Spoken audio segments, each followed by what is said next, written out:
ప్రభు అయిన యేసుక్రీస్తు నామంలో మీ అందరికీ నా వందనాలు. ఈరోజు దేవుని ఉన్నతమైన పిలుపు, గాడ్స్ డివైన్ కాలింగ్, దీని గురించి మనము పరిపూర్ణ జ్ఞానం సంపాదించుకుందాం. కాబట్టి ప్రతి ఒక్కరు కూడా ఈ వాక్యాన్ని విని వాక్యం ద్వారా మన జీవితాన్ని సరి చేసుకుందాం. ఎందుకంటే ఈ వాక్యం చాలా ప్రాధాన్యత సంతరించుకుంది ఒక విశ్వాసికి. ఎందుకంటే పౌలు గారు యొక్క సాక్ష్యం ఇక్కడ ఈ వాక్యంలో చాలా అద్భుతంగా ఉంటుంది. కాబట్టి ఈ వాక్యాన్ని ప్రతి ఒక్కరు కూడా మరి వినాలి. ఏదో మరి పని చేసుకుంటూ వినడం కాదు కానీ, లేదా దారంట వెళ్తూ వినడం కాదు కానీ, సో ఈ వాక్యాన్ని శ్రద్ధగా వినండి. హృదయపూర్వకంగా వింటే దేవుడు ఒక అద్భుతమైనటువంటి సమాచారాన్ని మీకు ఇవ్వబోతున్నాడు ఈ యొక్క వాక్యం ద్వారా. కాబట్టి ప్రియులారా, దేవుని యొక్క ఉన్నతమైన పిలుపు ఏంటి, ఎందుకు మనల్ని పిలుస్తూ ఉన్నాడు, ఎందుకు పిలిచాడు, ఇలాంటి విషయాలు మనం ధ్యానించుకుందాం. చూడండి, ఈ లోకంలో ఉన్న తల్లిదండ్రుల పిలుపుకు పిల్లలు లోబడతారు. ఎందుకంటే ఆ యొక్క పిలుపు చాలా ఉన్నతమైనది, పవిత్రమైనది. ఎందుకంటే తల్లిదండ్రులు పిల్లల మధ్య ఉన్నటువంటి అనుబంధం అంత గొప్పది. కాబట్టి పిల్లవాడు ఏ పని చేసినప్పుడు కూడా తల్లిదండ్రులు పిలిచినప్పుడు వెంటనే మరి పరిగెట్టుకు వస్తాడు.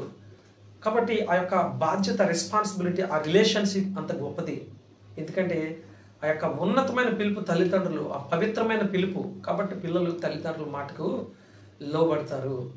సో అలాగే ఇక్కడ మరి పౌలు గారు ఫిలిప్పీ సంఘానికి రాస్తూ ఒక అద్భుతమైనటువంటి సాక్ష్యాన్ని ఆయన మనకు తెలియపరుస్తున్నాడు ఈ దినాన్ని ప్రియులారా. అదేంటంటే ఫిలిప్పీ పత్రిక 3వ అధ్యాయము 13 నుంచి 21 వచనాలు మనం ధ్యానించుకుందాం.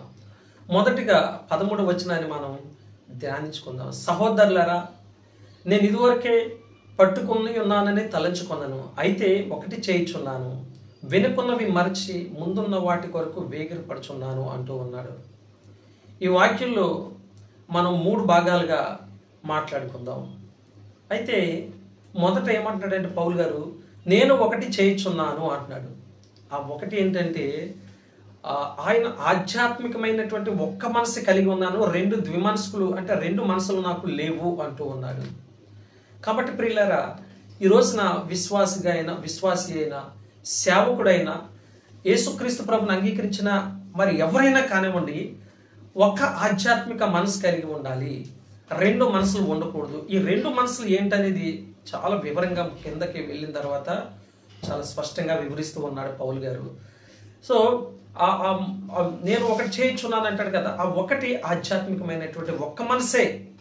అయితే చాలామంది ఈ దినాల్లో మనం చూస్తూ ఉన్నాం, యేసు ప్రభు దగ్గరికి వస్తే ఏదో దొరుకుతుందని ఆశపడుతూ వస్తూ ఉన్నారు.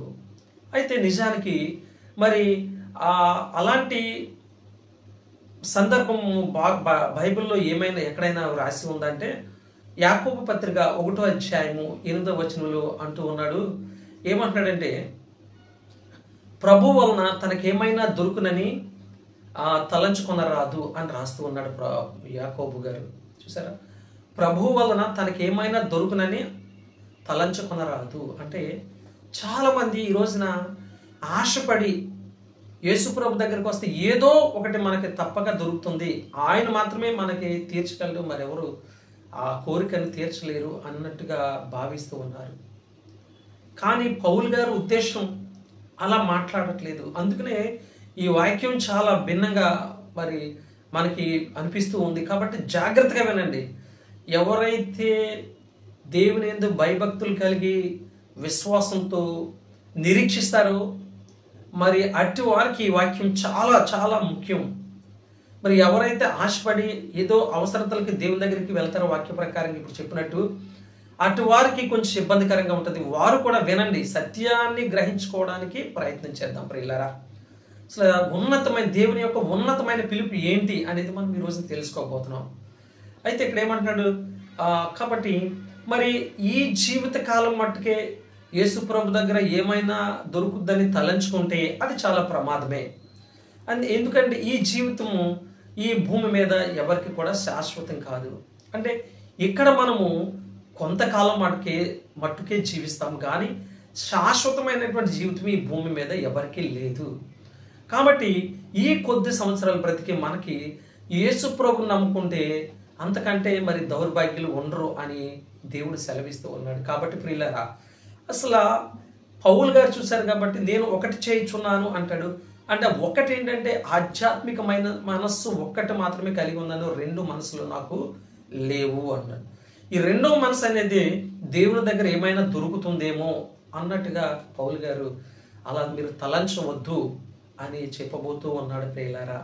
కాబట్టి ఈ జీవితం మటుకే మనం యేసుక్రీస్తుని అంగీకరిస్తే అంతకంటే దౌర్భాగ్యులు మరి ఎవరు కూడా ఈ లోకంలో ఉండరు అని వాక్యం సెలవిస్తూ ఉంది. చూడండి ఆ వాక్యం మొదటి కొరింథీయులకు రాసిన పత్రిక 15వ అధ్యాయము 19వ వచనం ఏ విధంగా సెలవిస్తుందో ఒకసారి చూద్దాం. ఈ జీవిత కాలం మట్టుకే మనము క్రీస్తునందు నిరీక్షించిన వారమైన ఎడల మనుషులు అందరికంటే దౌర్భాగ్యులమై ఉందుము అంటూ ఉన్నాడు. చూసారు ఎంత చక్కటి మాటలు కూడా. ఇలాంటి మాటలు మీరు దొరకవు. ఇలాంటి మాటలు ఇప్పుడు సంఘాల్లో ఎవరు కూడా బోధించట్లేదు. ఎందుకంటే ఈ మాట చూద్దాం. ఈ జీవిత కాలం మట్టుకే అంటే ఒక 80-70 సంవత్సరములు అధిక బలం ఉన్న ఎడల 80 సంవత్సరములు, అక్కడక్కడ వెరీ రేర్ కేసెస్లో 100 years అనేది మనం చూస్తూ ఉంటాం. అది కూడా మరి అన్ని చోట్ల ఉండదు, ఎక్కడో రేర్ కేసెస్లో. సో ఈ జీవితకాలం మట్టుగా మనం క్రీస్తునందు నిరీక్షించిన వారమైన ఎడల అంటే మన నిరీక్షణ ఈ జీవితకాలం వరకేనా లేదా ఇంకా దేనికోసమైనా మనం నిరీక్షణ కలిగి ఉన్నామా యేసులో? ఈ విషయం మనకు తెలియాలి. ఒకవేళ ఈ జీవితం వరకే మనము యేసుక్రీస్తులో నిరీక్షిస్తే దేవుడు సహాయం చేస్తాడు. ఆ తర్వాత జరగబోయే పరిణామము మనకు తెలీదు ప్రియులారా. తెలియకే చాలామంది ఈ యొక్క అల్పకాలానికి అంటే కొద్ది కాలానికి మరి మనము దేవుడిని విశ్వసిస్తూ ఉన్నాం. చాలామంది ఎక్కువ శాతము.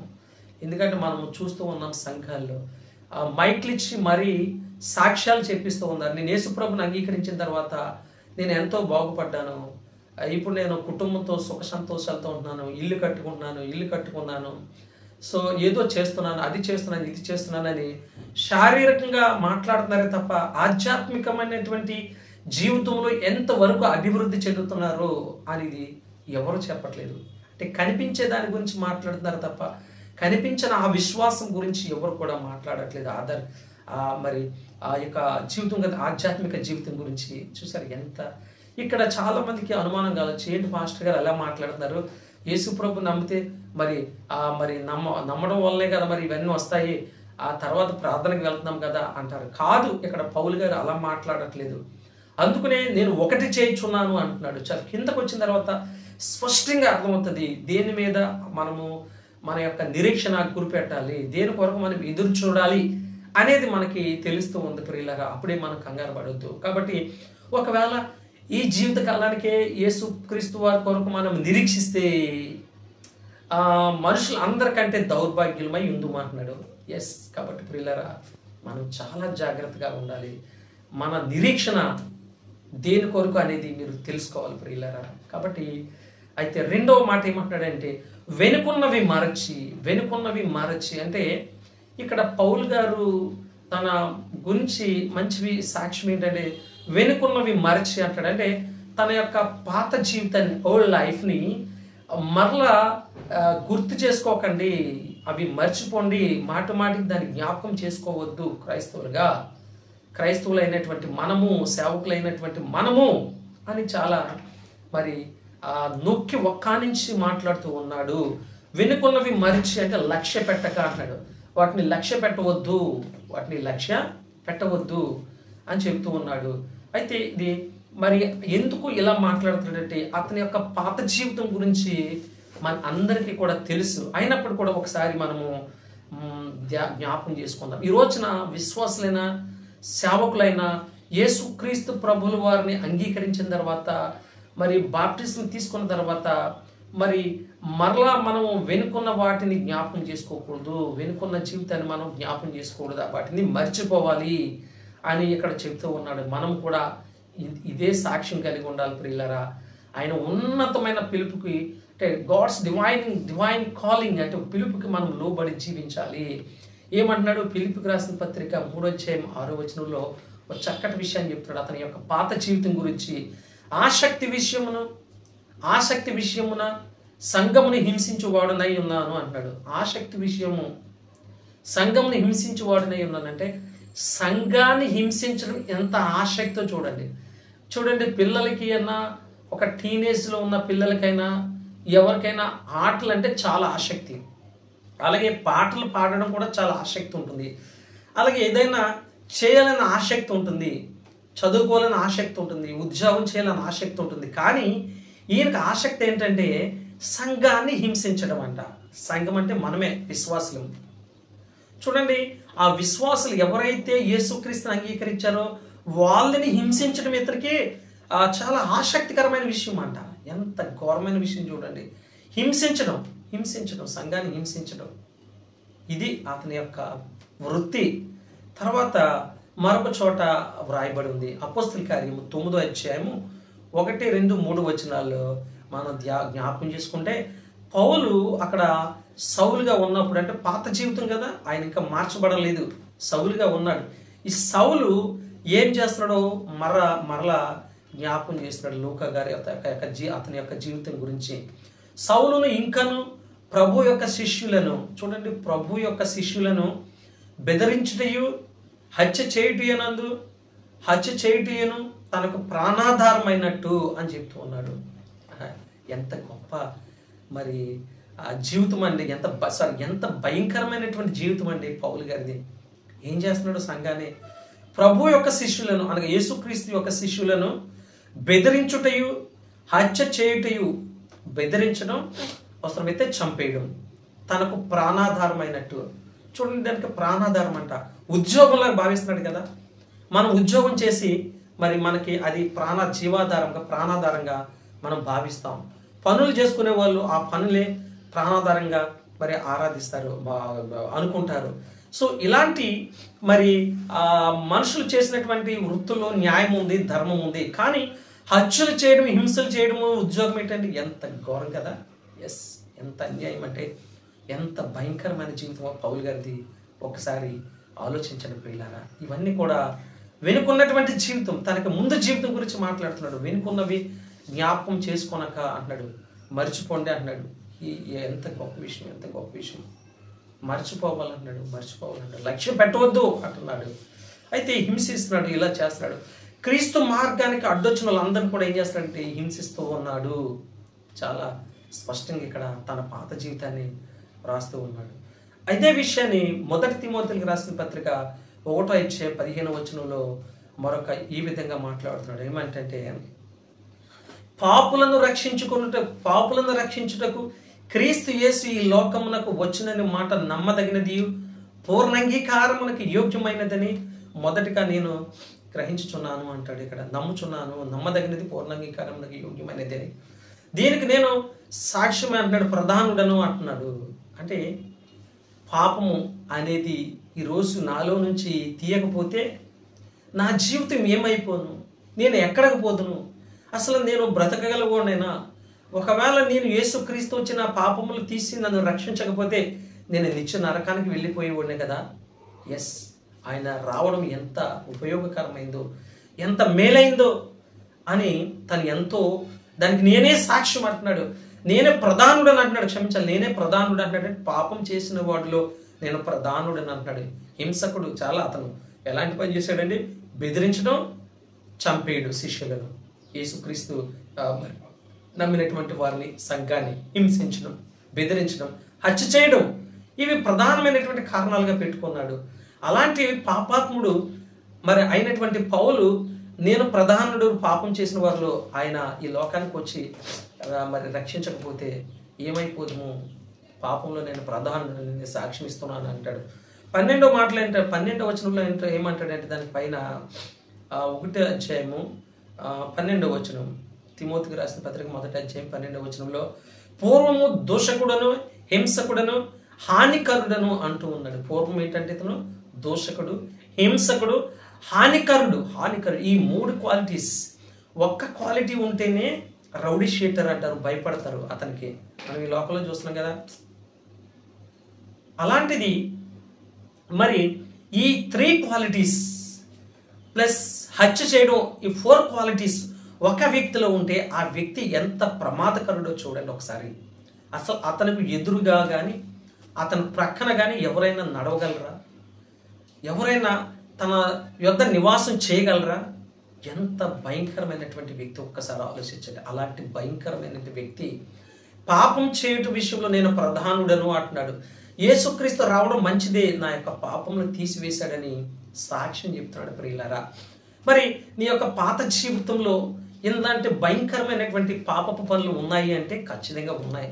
అది దొంగతనం అవనివ్వండి, వ్యభిచారం అవనివ్వండి, అబద్ధం అవనివ్వండి, మోసం కానివ్వండి, మరి ఏ శరీర కార్యములు ఏవైనా కానివ్వండి, అందరం పాపులమే. కానీ దేవుడు తన యొక్క ఉచిత కృప చేత మన అందరిని కూడా నీతిమంతులుగా చేసుకుని ఉన్నాడు. కాబట్టి ప్రియులారా, అందుకనే పౌలు గారు యొక్క పాత జీవితం గురించి మాట్లాడుతున్నాడు. మన పాత జీవితాన్ని కూడా మనం జ్ఞాపకం చేసుకుంటే అది కూడా మరి లక్ష్య పెట్టవద్దు అంటున్నాడు. మన లక్ష్య పెట్టవద్దు, వెనుకున్నవి మర్చిపోండి అంటూ ఉన్నాడు. మరొక మాట చూద్దాం ప్రియులారా. కాబట్టి చాలు ఇక్కడ యేసుక్రీస్తు ఒక సందర్భంలో అంటాడు, పౌలు గారు దమస్కో పట్టణంలో దేవుని యొక్క స్వరం, యేసుక్రీస్తు స్వరం వినబడుతున్నప్పుడు, సౌలా సౌలా ఎందుకు నన్ను హింసిస్తున్నావు అంటాడు. నిజానికి పౌలు గారు ఉన్నప్పుడు యేసుక్రీస్తు వారు ఈ భూమి మీద లేరు, అంటే అతను ఉండగా చనిపోలేదు. ఆ తర్వాత చనిపోయిన తర్వాతే పౌలు గారు మరి దేవుడు పౌలు గారిని ఏర్పరచుకున్నాడు. ఎందుకంటే ఇలాంటి పనులు చేయడం వల్ల. అప్పుడు అంటూ ఉన్నాడు దమస్కో పట్టణం మార్గ మధ్యలో, సౌలా సౌలా నన్ను ఎందుకు హింసిస్తున్నావు అంటాడు. అప్పుడు ప్రభువా నువ్వెవరు అంటాడు. నేను యేసుక్రీస్తుని అంటాడు. అంటే ఇక్కడ సౌలు హింసిస్తున్నది అనగా పౌలు హింసిస్తున్నది ఎవరిని? క్రైస్తవులను. అంటే సంఘం ఎవరంటే మనమే, విశ్వాసులమే సంఘం. అదే క్రీస్తు రాజ్యం. అంటే మనల్ని హింసిస్తే ఎవరిని హింసించినట్లుగా బాధపడుతున్నారు? దేవుని హింసించినట్టుగా, యేసుక్రీస్తు వారిని హింసించినట్టుగా బాధపడతారు. కాబట్టి ప్రియులారా, ఈరోజు ఎవరైనా క్రైస్తవుల్ని హింసిస్తే దేవుని హింసిస్తున్నట్టు. కాబట్టి దేవుడు ఖచ్చితంగా మరి వారికి తగినటువంటి చర్యలు వారిపై తీసుకుంటాడు. కాబట్టి మనము వారి కొరకు ప్రార్థించాలి, అంతవరకే. కాబట్టి ప్రియులారా, సంఘము అంటే మనమే విశ్వాసులము. ఆ సంఘము అంటే దేవుని పిల్లలు కాబట్టి, మరి సంఘానికి శిరస్సు కాబట్టి ఆయన అంత బాధపడుతున్నాడు మన పట్ల. చూసారా ఎంత గొప్ప మరి భాగ్యము మనకి విశ్వాసులుగా. దేవుడు ఎంత తోడై ఉన్నాడు అనే సంగతి ఎవరికీ తెలియట్లేదు ప్రియులారా. కాబట్టి ప్రియులారా, మరి వెనుకున్నవి జ్ఞాపకం చేసుకోనొద్దు, మర్చిపోండి అంటున్నాడు. తర్వాత రెండో మాటకి ఏమంటాడంటే, ముందున్న వాటి కొరకు వేగిరపరచు అంటున్నాడు. ముందున్న వాటి కొరకు వేగిరపరచు అన్నాడు. మూడో మాట చూడండి. ఒక ఆటగాడు పందెము పరుగులో మరి విజయం సాధించాలంటే ఏం చేస్తాడు? తన శక్తియుక్తులన్నింటినీ ఉపయోగించి తీవ్ర ప్రయత్నం చేస్తాడు. అంటే శక్తియుక్తులన్నింటినీ ప్రాక్టీస్ చేస్తాడనమాట, తీవ్ర ప్రయత్నం చేస్తాడనమాట. అంటే ఇక్కడ పౌలు గారు దేని కొరకు తీవ్ర ప్రయత్నం చేస్తూ ఉన్నట్లు మనకు అనిపిస్తూ ఉన్నాడు. ఒక ఆటగాడులా సిద్ధపడుతూ ఉన్నాడు. అంటే ఒక ఆటగాడు దేనికోసం ప్రయత్నిస్తాడంటే బహుమతి కొరకు. ఖచ్చితంగా ఫస్ట్ ప్రైజ్ కొట్టాలి, ఫస్ట్ ప్రైజ్ నేను బహుమతి సాధించాలి, మొదటి బహుమతి సాధించాలని ప్రతి ఆటగాడు కూడా మనసులో ఉంటుంది. దానికోసం తీవ్ర ప్రయత్నం చేస్తాడు. శరీరాన్ని చాలా నలగొట్టుకుంటాడు, ఎక్సర్సైజ్ చేసి, బాడీ ఎక్సర్సైజ్ చేసి. కాబట్టి ప్రియులారా, అలాంటి తీవ్ర ప్రయత్నం మీద ఇక్కడ పౌలు గారు చేస్తూ ఉన్నట్టున్నాడు. ఎందుకు చేస్తూ ఉన్నాడు మనకు తెలియాలి. ఎందుకు చేస్తున్నాడు చూసారా? అలాంటి తీవ్ర ప్రయత్నం వేగరపడుచున్నావా నీవు? ఒక విశ్వాసిగా నీవు వేగరపడుచున్నావా? దేని కొరకు వేగరపడుచున్నావు అంటే ఉద్యోగం కొరకు వేగరపడుచున్నావు. తర్వాత నీ యొక్క పనుల భారంలో వేగరపడుచున్నావు అని ఆతృత కలిగి ఉన్నావు తప్ప, నీ జీవిత విషయాల్లో ఆతృత కలిగి ఉన్నావు తప్ప ఆధ్యాత్మిక విషయాల్లో నీకు ఆతృత లేదు, వేగరపడటం లేదు. ఎందుకంటే నీకు దేవుని యొక్క ఉన్నతమైన పిలుపు ఏంటో నీకు అర్థం కాలేదు. ఒకవేళ అర్థమైతే సంతోషమే, అర్థం కాకపోతే ఈ వాక్యాన్ని ఖచ్చితంగా మీరు వినండి సహోదరులారా, సత్యాన్ని తెలుసుకోండి.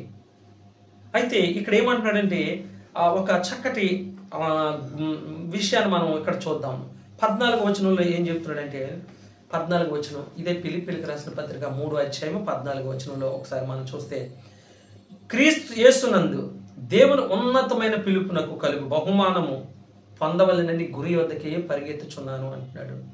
ఇక్కడ వచ్చిందని మన టైటిల్ ఎంత అద్భుతమైనటువంటి గాడ్స్ డివైన్ కాలింగ్, దేవుని ఉన్నతమైన పిలుపు. ఎంత అద్భుతమైనటువంటి మాట అండి, ఎంత అద్భుతమైన మాట. ఎందుకంటే మనం అందరం కూడా దేవుని యొక్క పిల్లలం. అందుకని తండ్రి పిలుస్తూ ఉన్నాడు మనల్ని. ఆ పిలుపుకు లోబడి జీవించాలి.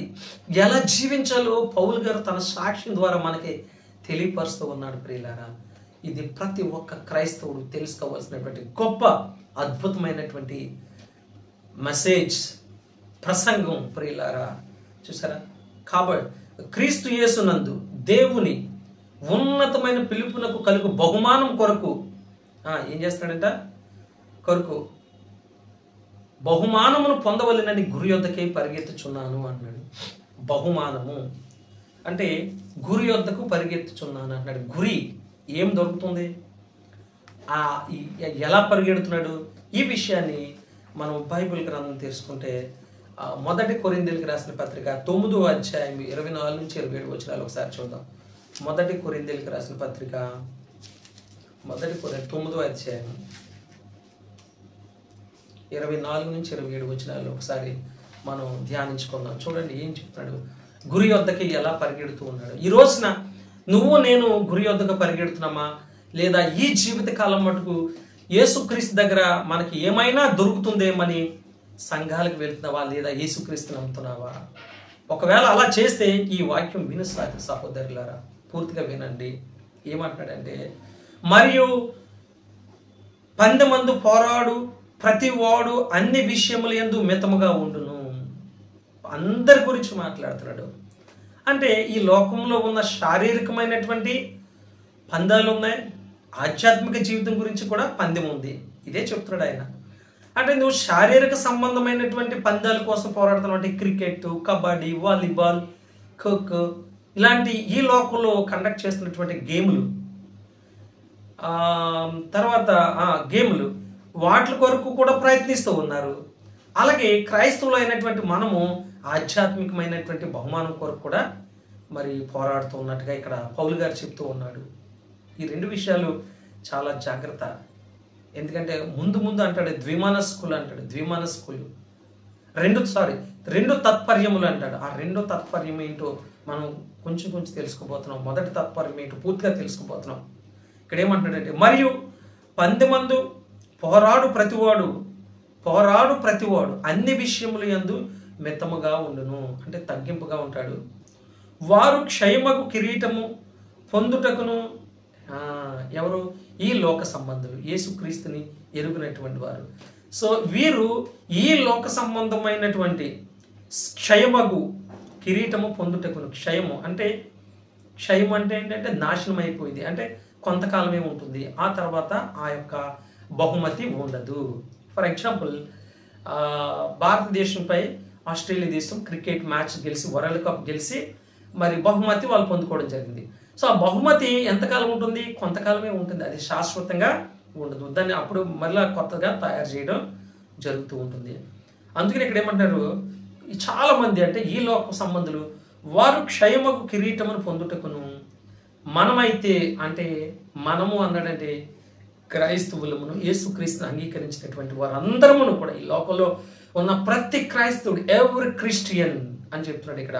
మనమైతే అక్షయమగు కిరీటము పొందుటకును మితముగా ఉన్నాము. మనము కూడా మరి మితముగా ఉన్నామంటే అక్షయమైన కిరీటము, ఎటర్నల్, శాశ్వతమైనటువంటిది. అక్షయం అంటే క్షయము కానటువంటిది, శాశ్వతమైనటువంటిది, ఎటర్నల్ అంటారు ఇంగ్లీష్లో. చూసారా? దాని కొరకు మనం ఏం చేస్తున్నాము? మితముగా ఉన్నాము అంటున్నాడు.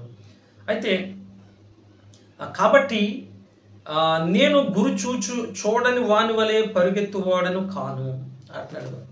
గురి చూడని వాని వలె అంటే నేను గురిని చూసుకుంటూనే నా ఆధ్యాత్మిక జీవితాన్ని దేవుని ఉన్నతమైన పిలుపుకి లోబడి నేను పందెపు పరుగునందు మరి పరిగెడుతూ ఉన్నాను అంటున్నాడు. అక్షయమగు కిరీటం కొరకు పరిగెడుతున్నాను.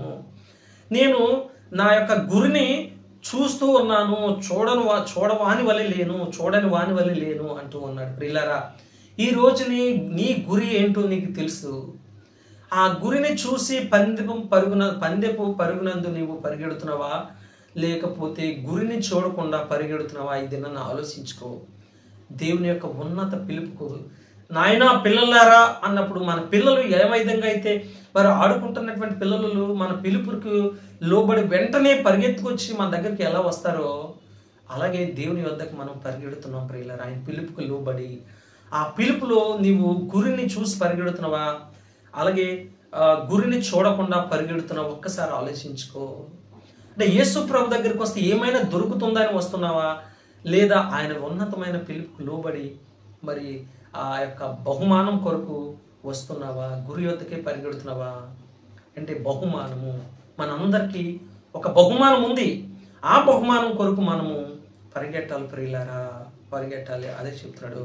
ఓకే, సో కాబట్టి ఆఖరు మాట అంటాడు, సో మనము ఈ లోకంలో ఉన్నాం కాబట్టి మనకి శారీరక సంబంధమైనటువంటి ఆశలు ఉంటాయి, అనేక కోరికలు ఉంటాయి. ఈ యొక్క శరీరమే కేవలము మనల్ని కొన్నిసార్లు విశ్వాసం నుంచి పడగొడుతూ ఉంటుంది. ఎందుకంటే వెనుకున్నవి మరలా జ్ఞాపకం వస్తాయి మనకు అప్పుడప్పుడు. సో వాటిని మరి లక్ష్య పెట్టకుండా మర్చిపోవాలి, మన శరీరాన్ని నలగగొట్టుకోవాలి. ఎందుకంటే దేవుని ఉన్నతమైన పిలుపుకు లోబడి జీవించాలంటే మన శరీరాన్ని ఏం చేయాలంటే నలగగొట్టుకోవాలంటున్నాడు. ఏమంటున్నాడంటే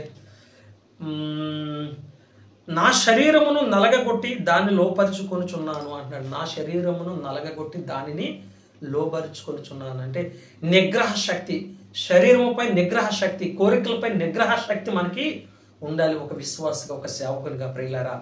అంతేగాని మరి వెనుకున్నవి చీకటి సంబంధమైనటువంటి కార్యాలు చేసుకుంటూ దేవుని యొక్క మరి సంఘానికి వచ్చి వాక్యం విని ఏవో దొరుకుతుందని ఆశించి వస్తే దానివల్ల ఎలాంటి ప్రయోజనము లేదు. కాబట్టి ప్రియులారా, ఇంకొక రెండో మాట అంటున్నాడు 14వ వచనంలో. రెండు మాటలు మనం మాట్లాడుకున్నాం. ఒకటి ఏంటంటే వేగరపడుచు తీవ్ర ప్రయత్నం చేస్తున్నాడు అంట, వేగరపడుచు తీవ్ర ప్రయత్నం చేస్తాడు. రెండో మాట ఏంటంటే క్షమించాలి, గురి వద్దకే పరిగెడుతున్నాను అంటాడు. రెండో మాట ఏంటంటే బహుమతి. దేనికోసం పరుగు పందెం? దేనికోసం పరుగు పందెం అంటే అక్షయమైనటువంటి బహుమతి, ఎటర్నల్ లైఫ్, శాశ్వతమైనటువంటి జీవితము, పరలోక రాజ్యములో ఉన్న నీచ జీవము, ఈ బహుమతి కొరకు నేను పరిగెడుచున్నాను అంటాడు. అంటే దాని గురించే అనుక్షణం ఆలోచిస్తూ ఉన్నాడు. నేను ఎలా బ్రతకాలి ఈ లోకంలో, యేసు చెప్పిన మాటలతో నేను ఎలా జీవించాలి, నేను ఎలాగ ఆ బహుమతి పొందుకోవాలి అనే ఆలోచన తప్ప రెండవ మనసు తనకు లేదు. ఒక్క మనసే నాకు ఉంది అన్నాడు. నేను ఒకటి చేయించున్నాను అన్నాడు. ఒక్కటే ఆధ్యాత్మికమైనటువంటి ఒక్క మనసే. అదేంటండి? దేవుడు ఇవ్వబోతున్నటువంటి బహుమానం కొరకు. మనమైతే ఏమి ఆలోచిస్తామంటే ఈ లోక సంబంధమైనటువంటి జీవితం కొరకు యేసు ప్రభు దగ్గరికి వచ్చాం కాబట్టి ఆయన మనకి అన్నీ ఇస్తాడు భూ సంబంధమైనవి అని వాటి గురించి తీవ్రంగా ఆలోచిస్తారే తప్ప మరి దేవుడు ఇవ్వబోతున్నటువంటి బహుమతి గురించి ఆలోచించరు.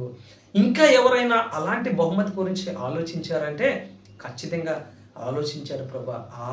ఎవరైనా చూద్దాం ఎంత గొప్ప విశేషమైన విషయమో. హెబ్రీయులకు రాసిన పత్రిక 11వ అధ్యాయము, హెబ్రీయులకు రాసిన పత్రిక 11వ అధ్యాయము 24-26 వచనాలు మనం చూస్తే ఒక అద్భుతమైనటువంటి వ్యక్తి విశ్వాసగా మనకి కనబడుతున్నాడు. ఆయనే మోషే గారు. మోషే గారు దేవుని ఇల్లు అంతటిలో నమ్మకమైనటువంటి వాడుగా దేవుడు ఆయనకి ఇచ్చినటువంటి బిరుదు అది. అలాంటి బిరుదు ఈ రోజున నీకు నాకు ఇస్తాడనే ఆశ ఉందా? కంపల్సరిగా ఉండాలి ప్రియులారా. అలాంటి బిరుదు మనకి కూడా ఇవ్వాలని మరి మనము అలాంటి ఆధ్యాత్మికమైన జీవితం ఒక్క మనసుతో మనము దేవుని గురి వద్దకు మనము పరిగెట్టాలి ప్రియులారా. అప్పుడే దేవుడు మనల్ని గుర్తుంచుకుంటాడు. చూడండి ఇక్కడ మోషే గారు మరి ఆ వాక్యం చూస్తే 24-26 వచనాల్లో ఏమని రాస్తుంది? మోషే పెద్దవాడైనప్పుడు విశ్వాసమును బట్టి, చూడండి ఫైత్ అనేది చాలా ఇంపార్టెంట్. విశ్వాసము లేకుండా దేవునికి ఇష్టమేమిట అసాధ్యము అంటూ అన్నాడు. కాబట్టి మోషే పెద్దవాడైనప్పుడు విశ్వాసమును బట్టి ఐగుప్తు ధనము కంటే డబ్బు, ఐగుప్తు ధనము అంటే ఆ రోజుల్లో ఐగుప్తు దేశమే మా పెద్ద పేరు ప్రఖ్యాతిగాంచినటువంటి దేశము. ఫారోస్ పరిపాలించినటువంటి వారు ఆ దేశాన్ని. చూడండి, ఐగుప్తు ధనము కంటే క్రీస్తు విషయమై నింద గొప్ప భాగ్యమని ఎంచుకొని అల్పకాలము పాప భోగము అనుభవించుట కంటే దేవుని ప్రజలతో శ్రమ అనుభవించుట మేలని యోచించి ఫరో కుమార్తె యొక్క కుమారుడని అనిపించుకున్నటకు ఒప్పుకొనలేదు. అనగా అతడు ప్రతిఫలంగా కలగబోవు బహుమానము మందు దృష్టి ఉంచెను. దేవునికి స్తోత్రం కలుగునుగాక, ఆమేన్. అంటే కలగబోవు బహుమానము మందు దృష్టి ఉంచాడంట. చూడండి, ఐగుప్తు ధనము విడిచిపెట్టాడు, అల్పకాలము పాప భోగము. అంటే మనము కొద్ది కాలం ఈ భూమి మీద ఉంటాం, తర్వాత చచ్చిపోతాం. చచ్చిపోయిన తర్వాత ఎక్కడికి వెళ్తాం అనేది మనము ఈ భూమి మీదే నిర్ణయించుకోవాలి. విశ్వాసాన్ని బట్టి, మన యొక్క భక్తిని బట్టి మనము నిర్ణయించుకోవాలి ప్రియులారా. అందుకు అల్పకాలము పాప భోగము. చూడండి, కొద్ది కాలమే పాపము భోగము. ఈ భోగం అంతా పాపము. చూడండి, చాలామంది మనము చూస్తూ ఉన్నాం. ఫిల్మ్ యాక్టర్స్ కానీ, మోడల్స్, గర్ల్స్ కానీ, ఇలాంటి అబ్బాయిలు కానీ, వీళ్ళందరూ చివరికి వాళ్ళ జీవితాలు ఎంత విచ్ఛిన్నమైపోతున్నాయో. త్రాగుడు, వ్యభిచారం, రేవ్ పార్టీస్ అని మనం ఈ మధ్యలో వింటూ ఉన్నాం. అంత ఎక్కువ ఫిల్మ్ యాక్టర్సే మోడలింగ్ చేసేవాళ్ళే చూసారా, విపరీతమైనటువంటి పనులు చేస్తూ దొరికిపోయి జీవితాన్ని నాశనం చేసుకుంటూ ఉన్నారు. అంటే అల్పకాలము పాపము భోగము. ఈ భోగము అంటే ఇదంతా కూడా నటన, భయంకరమైనటువంటి జీవితం ఈ లోకంలో. సో పాప భోగం అనుభవించడం కంటే దేవుని ప్రజలతో శ్రమ అనుభవించడం మేలు అనుకున్నాడు. శ్రమ, ఈ భూమి మీద దేవుని కొరకు ఎవరైతే శ్రమ పడతారో వారు ధన్యులు అని చెప్తాడు. ఆ నింద గొప్పదనిగా భావించుకుంటున్నాడు ప్రియులారా. మేలని యోచించి ఫరో కుమార్తె యొక్క కుమారుని అనిపించుకున్నటకు ఒప్పుకొనలేదు. అనగా అతడు ప్రతిఫలంగా కలగబో బహుమానం అందు దృష్టి ఉంచెను. చూడు, ఎంత మరి గొప్ప భోగం, ఎంత గొప్ప జీవితం కోరుకున్నాడు. ఆ బహుమానం కొరకు మరి నిరీక్షించినట్లుగా మనం చూస్తున్నాము, దృష్టి ఉంచినట్లుగా చూస్తున్నాం. దృష్టి ఉంచడం, దేని గురించి దృష్టి ఉంచుతాం మనం అంటే మన యొక్క సంసార జీవితం మీద. కారు లేదు, బంగళా లేదు, మంచి ఇల్లు లేదు, అదే మంచి ఏంటది ఏసీ లేదు, లేకపోతే ఫర్నిచర్ లేదు, ఇంటీరియర్ డెకరేషన్ బాగలేదు అని దీని గురించి మనం ఆలోచిస్తాం. కానీ ఇక్కడ దేని గురించి అంటే బహుమానం కొరకు దృష్టి ఉంచడం అన్నాడు. ఈ దృష్టి అంతా దేని మీద ఉందంటే ఈయనకి, మోషే గారికి దృష్టి అంతా దేని మీద ఉంది? కలగబోవు బహుమానము, పరలోక రాజ్యం, దేవుడు చూడాలని. పౌలు గారికి దేని మీద దృష్టి నుంచి పరిగెడుతున్నాడు, గురి యొద్దకు పరిగెడుతున్నాడు అంటే బహుమానం గురించి. ఇప్పుడు చెప్పండి ప్రియ సహోదరుల, సంఘాల్లో శారీరక సంబంధమైనటువంటి ప్రసంగాలు మీరు వింటున్నారా? ఆధ్యాత్మికమైనటువంటి ప్రసంగాలు మీరు వింటున్నారా? Decide your self. This is a wonderful opportunity to decide your self right now. అంటే స్పిరిచువల్ మెసేజెస్ నీవు నీ సంఘాల్లో వింటున్నావా? ఫిజికల్ మెసేజెస్ నీ సంఘాల్లో వింటున్నావా? ఒకవేళ ఫిజికల్ మెసేజెస్ నీ సంఘాల్లో నువ్వు వింటే, భౌతిక సంబంధమైనటువంటి మరి వాక్యాలను వింటే అది కొంతకాలం వరకే పనిచేస్తుంది. ఈ లోకంలో అంతకంటే దౌర్భాగ్యత మరొకటి ఉండదు. ఈ లోకంలో ఉన్న వరకంటే దౌర్భాగ్యుడు నువ్వు అవుతావు. ఒకవేళ స్పిరిచువల్ మెసేజ్ పౌలు గారు, మోషేలాగా నువ్వు కూడా మరి గురి వద్దకి బహుమానం కొరకు పరిగెడితే కనుక నీ జీవితం గొప్పది. దేవుడు మిమ్మల్ని అందరూ బహుగా దీవించును గాక. మరికొన్ని విషయాలు 15, 16, 17 వచనాలు మరో వచ్చే వారంలో మనం మాట్లాడుకుందాం. అప్పటి వరకు మీ అందరిని దేవుడు బహుగా దీవించి ఆశీర్వదించును గాక. ఈ వాక్యము మొదటి నుంచి చివరి వరకు వినండి, కుటుంబ సమేతంగా వినండి. మీ స్నేహితులకు, కుటుంబాలకు అందరికీ షేర్ చేయండి ప్రియులారా. దేవుని యొక్క మరి పరిచర్య ఈ విధంగా చేయాలని మీ అందరిని ప్రేమపూర్వకంగా కోరుకుంటూ ఈ మాటలను ముగిస్తున్నాను. దేవుడు మిమ్మల్ని బహుగా దీవించును గాక. God bless you all. Amen.